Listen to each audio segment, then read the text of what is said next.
Congressman Paul. Thank you, Madam Chairman. Welcome, Chairman Bernanke.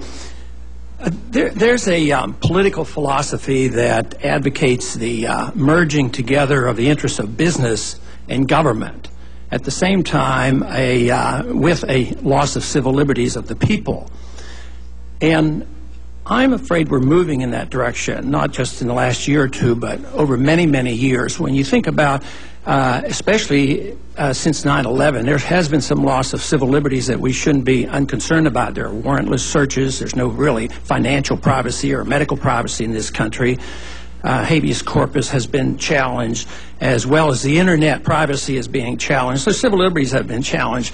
But the combination of business and government has been ongoing for a good many years. I would say possibly for 100 years, but more so now. And I see what we're doing today, or at least a proposal by Treasury, as a massive move for a lot closer association of business and government. Most everybody's aware of the military-industrial complex and the combination of how military contractors and government are in bed together. Now we have a medical-industrial complex. The media is very much involved with government, as well as just about everything that we have, government and businesses are very much involved.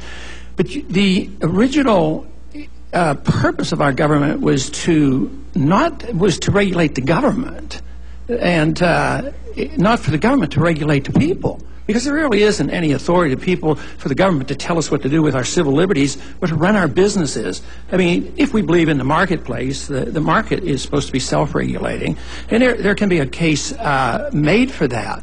But we have embarked for many years in this effort to have the government do all the regulating. But from my viewpoint and the viewpoint of many others, we should be regulating the government.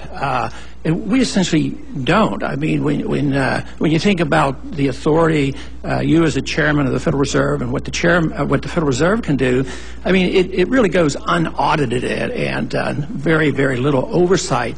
And now when you think about the recent embarking of the President's working group, and this is not an advisory group, it's called a working group. I mean, they're not economic advisors. We have presidential economic advisories, but we don't have minutes of the working group. We don't know what they do, what kind of action, what authority they have, and once in a while we hear a report, but we're giving more power to this working group, which means that it looks like we've really given up on the republic, you know, freedom and the marketplace and sound money, and all we accept is more encroachment of our civil liberties, more collusion between business and government, and it looks like this is a massive increase in the combination of government and big business.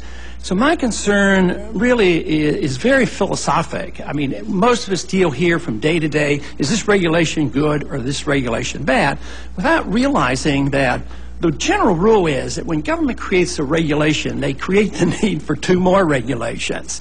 And the same way, when we allow our banking system to inflate the economy, it causes the bubbles to occur, and then we have to inflate to prevent them from breaking and deflating. So it goes on, and we perpetuate our problems. But it seems to me that the basic question that we don't ask and we should ask is, why do we have a business cycle? And for 100 years, the conclusion has been in this country, philosophically and practically at the political level, is that it's a consequence of freedom. It's a consequence of capitalism. And therefore, we need government to save the people from their freedom. Freedom of choice personally, loss of civil liberties, and the freedom of choice of businesses. So could you tell me, do you accept the idea that the business cycle is a consequence of capitalism and freedom? Or is the business cycle, could it be that others who say it's a consequence of government interference? Because that to me is the key question, and depending on how you answer that, depends on everything we do from here on out.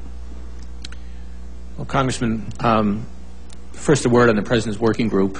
That's an informal group of the heads of various agencies. It has no separate statutory authorities, but it's a chance to get together and talk about issues And in a number of occasions, as you've noted, we've put out reports that have no statutory authority but represent our thinking and our staff's thinking on some various issues. Certainly, large parts of the fluctuations in the economy are from the free market. They represent changes in productivity, for example, changes in business activity. There are probably also those circumstances in which fluctuations are due to government intervention, government spending during wars, for example. An example which is particularly relevant to the current discussion is that during the 19th century, the United States had periodic financial crises where banks would fail and there would be sometimes effects on the broader economy. And it was dissatisfaction with that led in 1913 to the creation of the Federal Reserve to try and stop these periodic financial crises. This created the set of consequences that you allude to, in the sense that if you're going to give the Federal Reserve power over the financial system, and in particular, if there's going to be moral hazard induced by that, then for the protection, you need to have some regulation to prevent the moral hazard from creating further distortions in the financial system. But I do agree with you that that fluctuations often have a private sector entrepreneurial component to it, and we are neither able nor should we try to completely eliminate fluctuations in the economy. Does the Federal Reserve contribute to the business cycle?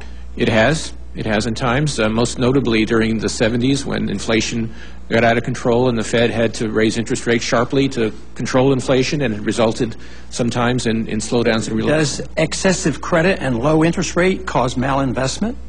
Artificially low interest rates? Well, market-driven? The question is, is the judgment about where interest rates ought to be. We have, of course, a mandate for maximum employment and price stability. We're trying to balance those obligations. So we could make mistakes and put the interest rate at the wrong place, and that would have negative impacts. I agree. So we're doing the best we can to find the right place to put the interest rate, the one that's consistent with the neutral rate, or the rate that establishes a full employment economy. And someday we may try the market to determine the interest rates. Thank you.